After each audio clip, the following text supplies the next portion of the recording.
Maharashtra today 24 news, सत्य परिस्थितीचा सविस्तर आढावा।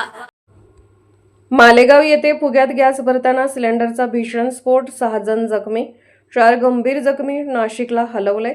घटनास्थळी रक्ताचा सडा, फुगेवाल्याने बिडी पेटवल्याने झाला भयंकर स्फोट।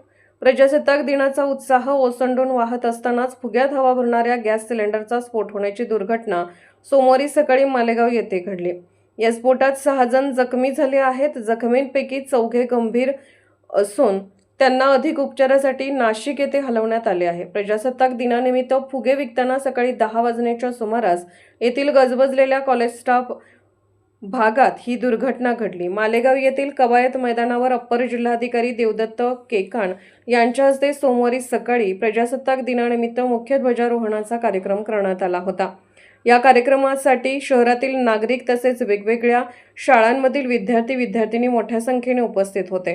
हा कार्यक्रम पार पडल्यानंतर नागरिक व विद्यार्थी घरी परतत असताना रस्त्याच्या कडेला फुगे विकणाऱ्या विक्रेत्याचा सिलेंडरचा स्फोट झाल्याचे प्रत्यक्षदर्शींनी सांगितले। स्फोट झाला तेव्हा मोठा आवाज झाला, तसेच रस्त्याने जाणारे विद्यार्थी व नागरिक काही कळण्याच्या आत या स्फोटात जखमी झाले। अचानक घडलेल्या या प्रकारामुळे एकच गोंधळ व धावपळ उडाली, तसेच लोक भयभीत झाले। काही वेळेनंतर फुग्यात गॅस भरण्याच्या सिलेंडरचा स्फोट झाल्याचे लक्षात आले।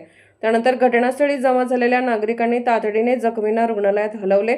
घटनेची माहिती मिळताच अप्पर पोलीस अधीक्षक तेगबीर सिंह संधू, सहाय्यक पोलीस अधीक्षक दर्शन दुगड, सहाय्यक पोलीस निरीक्षक योगेश पाटील यांनी घटनास्थळी धाव घेतली।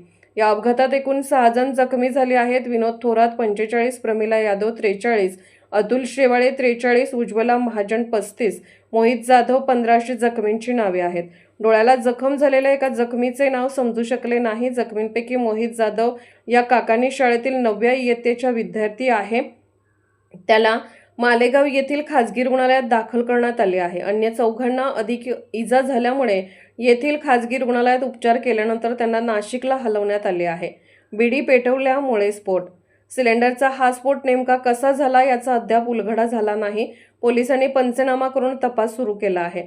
तसेच फॉरेन्सिक लॅबमधील तज्ज्ञांना घटनास्थळी पाचारण करण्यात आले आहे। दरम्यान काही प्रत्यक्षदर्शींनी दिलेल्या माहितीनुसार फुगेवाला हा दुर्घटना घडली तेव्हा बिडी पित होता, त्यामुळे सिलेंडरमधील गॅस व अग्नीचा संपर्क झाल्यामुळे हा स्फोट झाला असावा असा कयास लावला जात आहे।